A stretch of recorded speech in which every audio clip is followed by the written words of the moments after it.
Hello everyone, स्वागत है आप सभी लोगों का कल्याण इंस्टीट्यूट यूट्यूब चैनल पे। आज हम इस वीडियो के अंतर्गत बार्टर सिस्टम के बारे में बात करेंगे, यानी कि वस्तु विनिमय प्रणाली के बारे में। इस वस्तु विनिमय प्रणाली के अंतर्गत हम ये जानने और समझने का प्रयास करेंगे कि वस्तु विनिमय प्रणाली होता क्या है और किस तरह से वस्तुओं के आधार पर विनिमय किया जाता है और वस्तु विनिमय प्रणाली में क्या क्या समस्याएं आती थी। तो इस तरह से आज हम इस वीडियो के अंतर्गत वस्तु विनिमय प्रणाली के बारे में विस्तार पूर्वक अध्ययन करेंगे। तो आप हमारे साथ इस वीडियो में अंत तक जरूर बने रहिएगा और अगर चैनल को अभी तक सब्सक्राइब नहीं किया है तो चैनल को जरूर सब्सक्राइब कर दीजिएगा।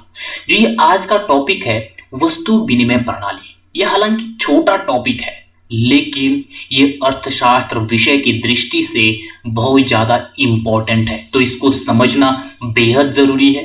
तो चलिए एक एक करके पॉइंट वाइज इस टॉपिक की शुरुआत करते हैं वस्तु विनिमय प्रणाली की कि वस्तु विनिमय प्रणाली है क्या है वास्तव में। वस्तु विनिमय प्रणाली यानी कि जैसा कि शब्द से प्रतीत हो रहा है वस्तु विनिमय में किस तरह से जो यहाँ पे जो विनिमय हो रहा है वो वस्तुओं के आधार पर हो रहा है। यहाँ पर वस्तु विनिमय का विश्लेषण इसके शब्द में ही छिपा हुआ है कि जो विनिमय हो रहा है वो वस्तुओं के आधार पर हो रहा है। क्यों हो रहा है? क्योंकि इस दौरान मुद्रा का विकास नहीं हुआ था और जब मुद्रा का विकास नहीं हुआ था तो उससे पहले किस तरह से जो विनिमय किया जाता था वो वस्तुओं के आधार पर ही किया जाता था। इसमें वस्तु विनिमय प्रणाली में मुद्रा का उपयोग किए बिना वस्तुओं का विनिमय किया जाता है। यानी कि जब मुद्रा का विकास नहीं हुआ है तो किस तरह से यहाँ पे मुद्रा का उपयोग किए बिना वस्तुओं के आधार पर यहाँ पे विनिमय किया जाता है। जैसा कि इस चित्र के माध्यम से दिखाया जा रहा है कि किस तरह से ये दो व्यक्ति है, ये दो व्यक्ति आपस में वस्तुओं को एक्सचेंज कर रहे हैं, वस्तुओं के आधार पर ये विनिमय कर रहे हैं। तो यही क्या है?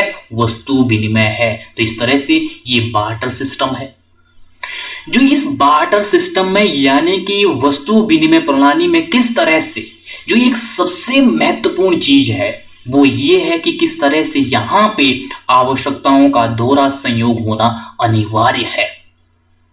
जब तक आवश्यकताओं का दोहरा संयोग नहीं होगा तब तक वस्तु विनिमय प्रणाली नहीं की जा सकती है, तब तक वस्तुओं के आधार पर ये विनिमय नहीं हो पाएगा।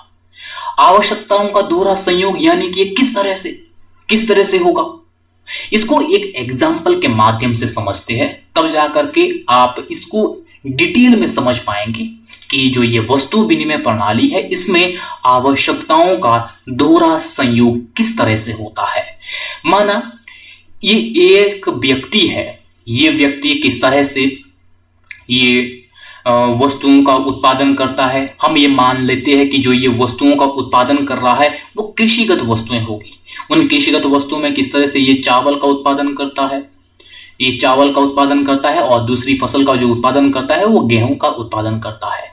ये किसान मान लेते हम, ये किसान इन दो फसलों का उत्पादन करता है, लेकिन एक वर्ष इसके पास क्या समस्या आ गई, इसके पास ये समस्या आ गई जो इसका गेहूं है, गेहूं इसका बर्बाद हो गया और जो चावल है, चावल की पैदावार अच्छी रही है इसकी, और चावल की जो पैदावार है वो इस तरह से हुई जो इसकी एक साल की जो इसकी जरूरतें हैं, जो इसकी आवश्यकताएं हैं उससे कहीं ज्यादा इसके पास चावल का उत्पादन है। लेकिन जो गेहूं है, गेहूं इसके पास अपने लिए एक साल के उपभोग के लिए भी पर्याप्त नहीं है। अब इसके पास क्या प्रॉब्लम है? अब इसके पास ये तो ऑप्शन नहीं है कि ये जो इसके पास अतिरिक्त जो चावल है उसको बाजार में बेच दे और वहां से उसके बदले में उसको मुद्रा मिलेगी। ये तो नहीं हो पाएगा क्योंकि मुद्रा का विकास नहीं हुआ है। और यहां पे वस्तु विनिमय प्रणाली के अंतर्गत हम समझ रहे हैं कि किस तरह से अब ये व्यक्ति ऐसे व्यक्ति का चुनाव करेगा जिस व्यक्ति को चावल चाहिए होगे, जिसको चावल की जरूरत होगी और उसके पास गेहूं अतिरिक्त होगा। तो ये व्यक्ति ऐसे व्यक्ति की तलाश करेगा। यानी कि जो ये ए नाम का व्यक्ति है, जो ये किसान है, ये किसान ऐसे व्यक्ति की ये तलाश करेगा जिसके पास गेहूं तो अतिरिक्त हो और उसे चावल की आवश्यकता हो, और जिससे कि ये व्यक्ति उसके साथ एक्सचेंज कर सके। तो हम इसे ही क्या कहते हैं? आवश्यकताओं का दोहरा संयोग। ये किस तरह से हो पाएगा? माना इस व्यक्ति ने बड़े मुश्किल ऐसे व्यक्ति का चुनाव कर लिया जिसके पास क्या है? जिसके पास गेहूं अतिरिक्त है और चावल की उसे जरूरत है। यानी कि इसने ऐसे व्यक्ति की इसने तलाश कर ली जिसको वास्तव में चावल की जरूरत है और उसको गेहूं उसके बदले में एक्सचेंज करना हो, तो उस व्यक्ति की इसने तलाश कर ली। अब ये जो बी नाम का जो व्यक्ति है, अब बी नाम का व्यक्ति ए नाम से, ये दोनों व्यक्ति आपस में एक्सचेंज करेंगे और अपनी जरूरत की चीजें वो लेंगे और जो उसके पास अतिरिक्त होगा वो दूसरे व्यक्ति को देंगे। यानी कि जो उसके पास अतिरिक्त होगा वो सामने वाले व्यक्ति की जरूरत होनी चाहिए, तभी जाकर के जो वस्तु विनिमय प्रणाली है इसके तहत विनिमय हो पाएगा। तो ऐसे में जो ये ए और बी नाम का जो व्यक्ति है, ये दोनों व्यक्ति किस तरह से यहां पे आपस में वो वस्तुओं को एक्सचेंज करेंगे, क्योंकि जो ए नाम का जो व्यक्ति है इसके पास चावल अधिक है। जब इसके पास चावल अधिक है तो कहीं ना कहीं ये ए नाम का व्यक्ति चावल बी नाम के व्यक्ति को देगा, क्योंकि बी नाम के व्यक्ति के पास चावल की पैदावार कम है। जब कम है तो वो ए नाम के व्यक्ति से लेगा। और जो बी नाम का व्यक्ति है, बी नाम के व्यक्ति के पास गेहूं की पैदावार अधिक है, तो ऐसे में क्या करेगा? बी नाम का व्यक्ति चावल के बदले उसे गेहूं देगा, क्योंकि ए नाम के व्यक्ति को गेहूं की आवश्यकता है। तो इस तरह से यहां पे आवश्यकताओं का दोहरा संयोग होना अनिवार्य है, तब जाकर के वस्तु विनिमय प्रणाली के अंतर्गत विनिमय हो पाता है। लेकिन जो ये आवश्यकताओं का दोहरा संयोग है, ये इतने आसानी से नहीं हो पाता है, क्योंकि एक ऐसे व्यक्ति की तलाश करना सबसे मुश्किल काम है जिसके पास हमारी आवश्यकता की वस्तुएं अतिरिक्त हो और जो हमारे पास अतिरिक्त है वो उसकी आवश्यकता हो। ऐसे व्यक्ति की तलाश करना पॉसिबल नहीं है, क्योंकि हमारे पास ये पहले से कोई पता नहीं है कि किस व्यक्ति को किस चीज की आवश्यकता है और उसके पास क्या अतिरिक्त है। उसको एक तरह से ढूंढना सबसे मुश्किल काम है। तो ये सबसे बड़ी प्रॉब्लम है वस्तु विनिमय प्रणाली में। तो आप समझ गए होंगे कि बार्टर सिस्टम होता क्या है, किस तरह से वस्तुओं के आधार पर जो ये विनिमय होता है, जो इसमें वस्तुओं के आधार पर जो लेन देन होता है उसे ही हम क्या कहते हैं? वस्तु विनिमय कहते हैं। वस्तुओं के आधार पर जो विनिमय किया जाता है उसे हम वस्तु विनिमय प्रणाली कहते हैं। तो इस तरह से ये वस्तु विनिमय प्रणाली है।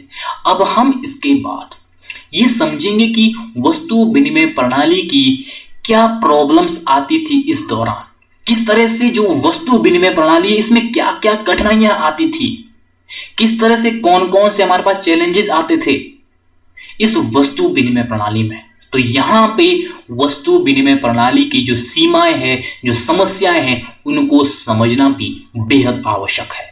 एक एक करके वस्तु विनिमय प्रणाली की सीमाओं को देख लेते हैं कि किस तरह से यहां पे वस्तु विनिमय प्रणाली के अंतर्गत लोगों को प्रॉब्लम आती थी। इसमें जो सबसे पहले जो प्रॉब्लम थी कि किस तरह से यहां पे जो दोहरे जो संयोग है, उन दोहरे संयोग का अभाव होता था। किस तरह से हम यहां पे ऐसे व्यक्ति की तलाश करें जिसके पास हमारी आवश्यकता की वस्तु अतिरिक्त हो और जो हमारे पास अतिरिक्त हो और वो उसके पास उसकी जरूरत होनी चाहिए। तो इस तरह से जो ये दोहरा संयोग है, ये दोहरा संयोग हो पाना एक सबसे बड़ी चुनौती थी।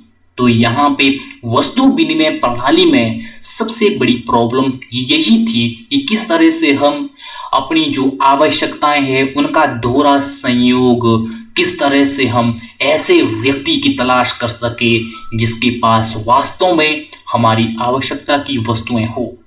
जो ये संयोग है, ये संयोग कर पाना सबसे मुश्किल कार्य था। और दूसरा है मूल्य मापन की कठिनाई। यहां पे मूल्य मापन की कठिनाइयां भी सबसे बड़ी प्रॉब्लम थी कि किस तरह से जो यहां पे ए नाम का जो व्यक्ति है और जो बी नाम का व्यक्ति है, जो इन्होंने एक दूसरे के साथ जो चावल और गेहूं का जो आदान प्रदान किया है, जो एक्सचेंज किया है, ये किस रेशियो में किया है, कितने चावल के बदले कितना गेहूं दिया और कितने गेहूं के बदले कितना चावल दिया। तो ये जो मापन है, ये मापन करना भी सबसे मुश्किल कार्य था। ये तो लेकिन गेहूं और चावल वस्तु है, इसके अलावा गेहूं के बदले बर्तन भी हो सकता है, गेहूं के बदले कपड़े भी हो सकते हैं, चावल के बदले कपड़े भी हो सकते हैं। तो ऐसे में जो वस्तुओं की जो वैल्यू है उसको डिसाइड करना भी वस्तु विनिमय प्रणाली में सबसे कठिन कार्य था। और इसके अलावा वस्तुओं का विभाजन की समस्या।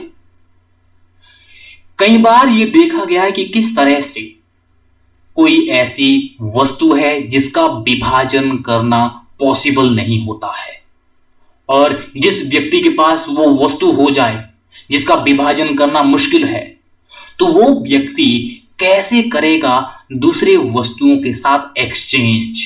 जैसे कि किसी के पास भेड़ बकरी कुछ भी पशु हो, या भैंस हो, गाय हो, कुछ भी हो, इनका हम विभाजन कैसे कर सकते हैं।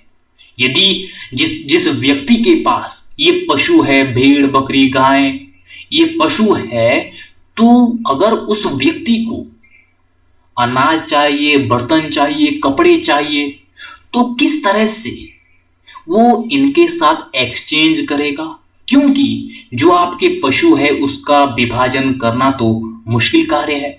तो इस तरह से वस्तुओं का विभाजन की जो समस्या है उसको लेकर के भी सबसे बड़ी प्रॉब्लम आती है वस्तु विनिमय प्रणाली में। और इसके अलावा मूल्य भंडारण में कठिनाई। ये किस तरह से, जब कोई व्यक्ति पैदावार करता है और अगर वो चाहता है कि किस तरह से मैं भविष्य में अपनी जो हित है, अपनी जो आवश्यकताएं हैं उनको सुरक्षित कर सकूं, भविष्य को लेकर वो चिंतित होता है, तो किस तरह से भविष्य के लिए वो चीजों को स्टोर करे, चीजों का भंडारण करे। तो ये सबसे बड़ी प्रॉब्लम है, क्योंकि जो आपकी वस्तुएं होती है वो शीघ्र नष्ट हो जाती है, शीघ्र खराब हो जाती है। तो वस्तुओं को हम बड़ी लंबी अवधि के लिए हम उसको स्टोर नहीं कर सकते हैं। यदि कोई भी व्यक्ति भविष्य को लेकर के वो चिंतित है, अगर वो चाहता है कि भविष्य में जो भी मेरी आवश्यकताएं हैं उन आवश्यकताओं को मैं बड़ी आसानी से अगर पूरा कर सकूं, तो अगर वो चाहता है कि मैं स्टोर करूं, तो वो व्यक्ति चाह कर भी स्टोर नहीं कर पाएगा लंबे समय अवधि के लिए, क्योंकि जो आपकी जो वस्तुएं होती है वस्तुएं शीघ्र नष्ट हो जाती है। क्योंकि वस्तुएं कुछ तो ऐसी होगी आपकी जिसको आप 2 से 3 दिनों से ज्यादा आप स्टोर नहीं कर पाओगे, जैसे कि दूध हो गया, और इसके अलावा जो आपका अनाज है उसको भी आप 1 साल से ऊपर तो रख ही नहीं पाओगे। तो इसी तरह से ऐसी अनेकों वस्तुएं हैं जिनको आप स्टोर नहीं कर सकते हैं। तो इस तरह से मूल्य भंडारण को लेकर के भी ये कठिनाई आती है। और अगला है स्थानांतरण की समस्या। वस्तु विनिमय प्रणाली में स्थानांतरण की भी एक प्रमुख समस्या है कि किस तरह से किसी व्यक्ति के पास कोई जमीन का टुकड़ा है और यहां पे जब वो व्यक्ति एक स्थान से दूसरे स्थान पर जाना चाहे तब वो चाह कर भी जो वहां की जो जमीन है वहां की जमीन को वो दूसरी जगह में स्थानांतरित नहीं कर सकता है। क्योंकि उस भूमि की एक तो वैल्यू नहीं लगाई जा सकती है, क्योंकि मूल्य मापन की कोई ऐसी प्रणाली विकसित नहीं है। और तो इस तरह की जब प्रॉब्लम होगी तो कहीं ना कहीं व्यक्ति अपनी संपत्ति को वो स्थानांतरित नहीं कर पाएगा। तो इस तरह से वस्तु विनिमय प्रणाली में स्थानांतरण को लेकर के भी सबसे बड़ी समस्या है। तो इस तरह से ये वस्तु विनिमय प्रणाली की सीमाएं हैं। तो आज हमने इस वीडियो के अंतर्गत वस्तु विनिमय प्रणाली को समझा है कि किस तरह से मुद्रा के विकास से पहले वस्तु विनिमय प्रणाली होती थी, वस्तुओं के आधार पर विनिमय किया जाता था, और किस तरह से जो ये वस्तु विनिमय प्रणाली है इसमें कौन कौन सी समस्याएं आती है। तो ये सब हमने इस वीडियो के अंतर्गत बड़े ही विस्तार पूर्वक समझने का प्रयास किया है। तो मुझे उम्मीद है कि आपके लिए जो ये आज की जो ये वीडियो है, ये वीडियो बहुत ज़्यादा उपयोगी रही होगी। और अगर आपने अभी भी हमारे चैनल को सब्सक्राइब नहीं किया है तो चैनल को जरूर सब्सक्राइब कर दीजिएगा, और आप मुझे दीजिएगा अब इजाज़त, और आप सभी लोगों का बहुत बहुत शुक्रिया।